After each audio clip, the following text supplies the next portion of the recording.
नमस्कार, फिर से आप सभी का स्वागत है। मुझे गुस्सा क्यों आता है इस एपिसोड में हमारे साथ डॉक्टर जमीला बने हुए हैं। काफ़ी अच्छी बात है उन्होंने अभी शेयर किया, और भी इसके आगे क्या होता है आइए हम जानते हैं डॉक्टर जमीला जी से। आपने जो अभी पर्सनैलिटीज़ के बारे में बताया, इसके और विस्तार क्या हो सकता है गुस्सा आने के और कारण? और कारण जो अगर देखें तो अंडर एस्टिमेट हम कर लेते हैं कभी कभी कि भाई ये तो किसी काम का नहीं है। और एक्चुअल में हर आत्मा में विशेषता होती है, हर आत्मा में गुण होता है। हमें किसी को अंडर एस्टिमेट नहीं करना चाहिए। और हम समझते हैं हम ही सब कुछ जानते हैं, हम ही सब कुछ, अहंकार जो होता है, और दूसरों को अंडर एस्टिमेट कर लेते हैं।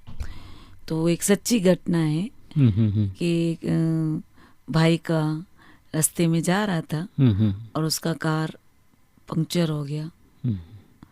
उसका मतलब टायर पंक्चर हो गया। अब वो आगे जा नहीं पा रहा था, आगे दूर भी जंगल था, दुकानें दूर दूर तक नहीं थी।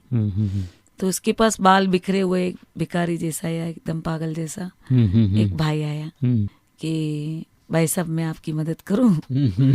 तो ये कहता है ये क्या मदद करेगा, इसके खुद के होश नहीं है, ठिकाना नहीं है, इसको क्या समझ पड़ेगी।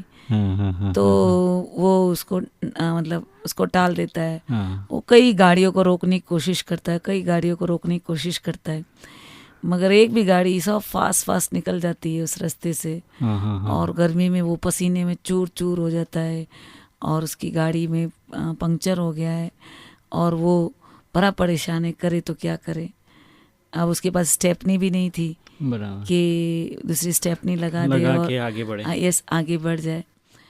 तो फिर वो दूसरी बार आता है कि भाई मुझे इसकी मदद करनी चाहिए।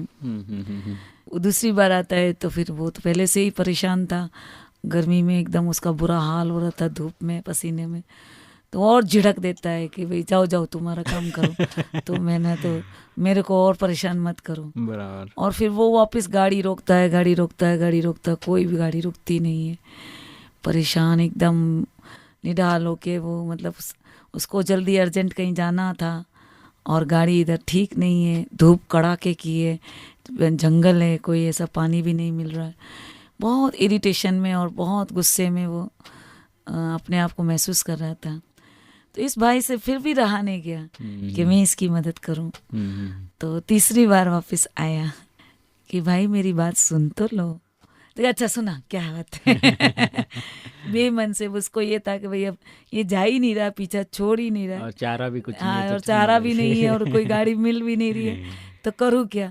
तो उसने कहा अच्छा बता क्या बात है।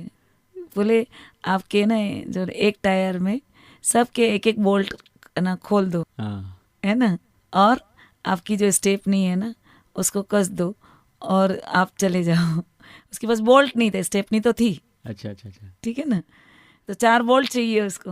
तो 3 बोल्ट से चलती है गाड़ी, ऐसा कुछ नहीं है। उन्होंने कहा एक एक बोल्ट निकाल दो इसमें से, तीनों में से, और चौथा आप स्टेपनी लगा के निकल जाओ। क्या बात है। तो छोटे इंसान किसी को नहीं समझना है कि ये तो नीच है, ये तो है ना शेड्यूल कास्ट है, ये क्या, किसी ये भी तरह का अनुमान नहीं लगाना। हाँ, ये अंडर एस्टिमेट नहीं करना है। सब में विशेषता होती है और सबकी उसको सम्मान देना है और उसको झिड़कना नहीं है, उस पर गुस्सा नहीं करना है, और हमें उसको उसकी प्यार से उसकी बात सुननी चाहिए। सही बात। तो इतने छोटे से इंसान ने उसकी कितनी बड़ी परेशानी को दूर कर दिया। उसके पास बोल्ट नहीं थे, उसके बोल्ट बराबर और स्टेपनी थी और जा नहीं पा रहा था। तो आपने बहुत ही अच्छी बात बताया कि एग्जाम्पल के तौर पे किसी भी व्यक्ति को अंडर एस्टिमेट यानी अनुमान लगाना नहीं चाहिए, ये क्या काम का है ऐसे करके उसको छोड़ नहीं देना है या धिक्कार नहीं करना है उसके ऊपर।